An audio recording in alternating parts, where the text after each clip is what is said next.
열왕기상 17장은요. 아합의 통치 시기에 있었던 가뭄에 관한 기록을 상당히 길게 지금 기록하고 있는데요. 이 가뭄은 이 엘리야의 등장과 함께 시작되었다고 말씀을 드렸죠. 이 가뭄의 원인이 무엇인지를 분명하게 밝히지는 않지만 앞서 16장의 어떤 기록을 근거로 보았을 때 아합이 행한 이전보다 더 악한 행위인 것은 좀 분명히 보입니다. 그래서 아합의 악함을 징계하기 위한 방법으로 하나님께서 선택하신 것은 바로 이 가뭄이었다라고 하는 건데요.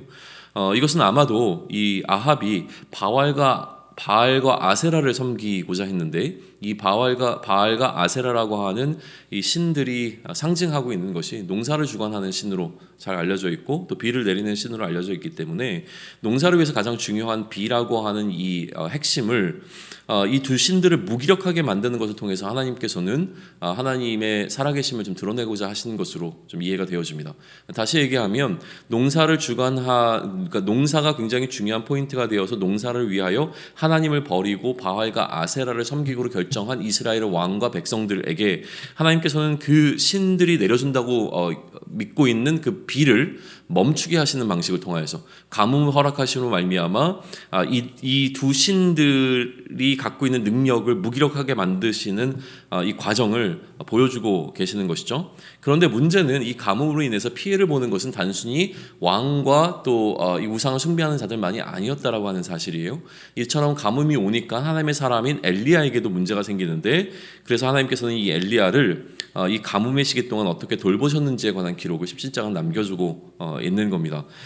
까마귀와 과부를 통해서 보호하셨다라고 하는 것이 핵심인데 그런데 특별히 이 이야기 가운데서 세 가지 일상적이지 않은 기적과 같은 일이 일어나는 것을 우리는 마주하게 된 거죠. 첫째는 까마귀가 떡과 고기를 배달하는 일이었고요. 두 번째는 과부의 통과 병이 마르지 않는 일, 세 번째는 죽었던 과부의 아들이 살아나는 일이었습니다. 그러면 이러한 어떤 에피소드를 통해서 열왕기서 기자는 우리에게 무엇을 전해주고 싶을까라고 하는 것인데요.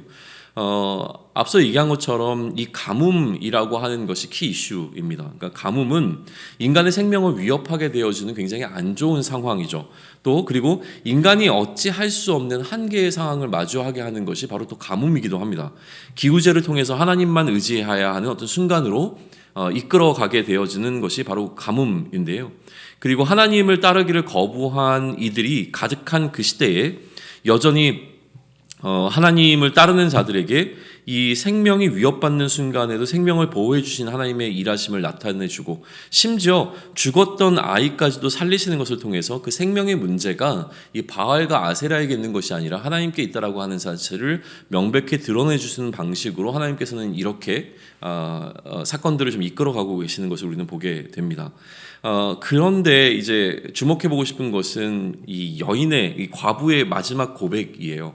24절을 다시 한번 보시면 여인이 엘리야에게 이르되 내가 이제야 당신은 하나님의 사람이시오 당신의 입에 있는 여호와의 말씀이 진실한 줄을 아노라라는 고백을 하고 있거든요. 그러니까 그 이전에 이 여인은 자신의 통과 이 병이 마르지 않는 것을 경험했습니다. 그래서 한 번 먹고 사실은 더 이상 어떻게 바닥을 보이게 되어지는 그 상황 가운데서 끊임없이 먹을 것이 제공되었던 이 이적을 경험했던 여인인데요. 그럼에도 불구하고 자신의 아들이 죽었다가 다시 살아나는 것을 경험하고 나자 이제야 이제 엘리야를 하나님의 사람으로 인정하고 그의 입에서 나오는 말이 하나님의 말씀인지를 신뢰하게 되어지는 이 마지막 24절을 기록하고 있는 부분에 우리는 좀 집중해서 생각을 좀 해보면 좋겠는데요. 사실은 우리는 오직 믿음과 오직 은혜라고 하는 부분을 굉장히 강조해내면서 이러한 부분들을 좀 약화시키고 있는 것이 좀 우리가 해왔던 걸음이었던 것 같습니다. 오직 믿음과 오직 은혜가 강조돼야 되는 것은 맞습니다. 그러나 이것이 지나치게 강조되다 보니까 오히려 우리 안에 어떤 신앙적 괴리가 생겨나게 된 것도 우리는 보게 되는 것이죠. 사실 우리의 신앙은 어쩌면 이 과부의 수준의 신앙이 딱 우리의 수준인지도 모른다는 생각을 좀 해볼 필요가 있습니다. 믿음으로 하나님의 말씀에 반응하지만 그러나 내 마음 가운데는 여전히 의심하는 마음이 존재할 수 있죠. 그리고 결국 내가 만난 하나님에 관한 경험이 하나님에 관한 나의 고백을 이끌어내거든요. 그러니까 내가 경험하지 못한 하나님을 고백하는 것은 굉장히 우리에게는 현실적으로 어려운 일입니다. 하나님께서 나에게 사랑을 보여주시면 나는 사랑의 하나님을 고백할 수 있고 하나님께서 나에게 위로를 허락해 주시면 나는 위로의 하나님을 고백할 수 있지만 내가 한 번도 경험하지 못한 하나님에 관하여서 믿음으로 그 하나님을 고백해낸다라고 하는 것은 굉장히 어렵죠.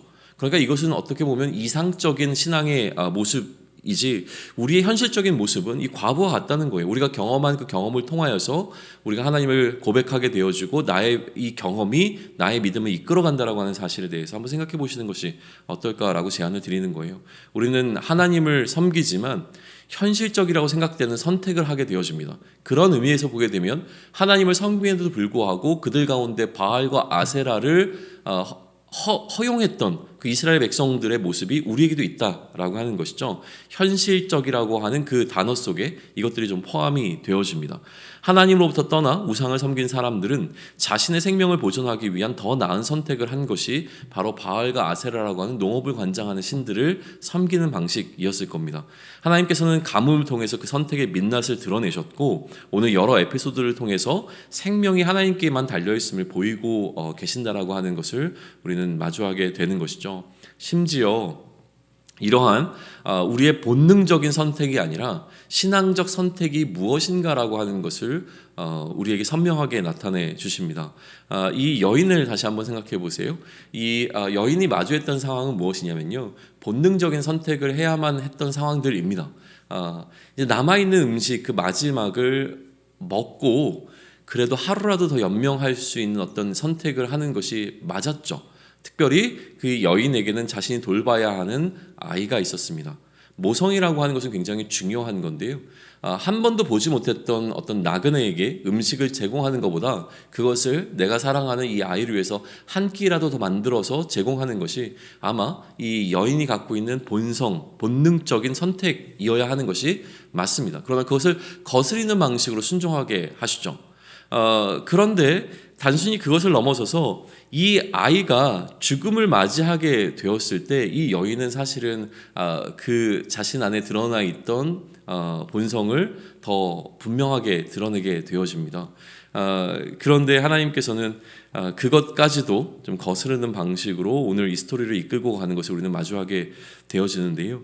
그렇게 오늘 우리가 하나님을 택한다라고 하는 것, 하나님의 말씀에 순종한다라고 하는 것, 우리가 지금 살아가고 있는 우리의 일상 가운데서 하나님 안에 머무른다라고 하는 것, 그래서 우리 안에 바알과 아세라가 들어오지 못하게 한다라고 하는 것은 결국 우리의 본능을 거스르는 방식으로 살아가는 신앙의 모습이라고 하는 것을 우리는 알 수가 있습니다. 오늘 하나님의 일하심을 경험하는 것이 너무나 중요해 보입니다. 하나님의 일하심을 경험함으로 내 안에 여전히 의심하고 있던 부분들이 깨질 수 있으면 좋겠습니다. 그래서 이제야 안다라고 하는 고백으로 바뀌게 되어지는 은혜가 날마다 우리 삶 가운데 가득하기를 축원합니다.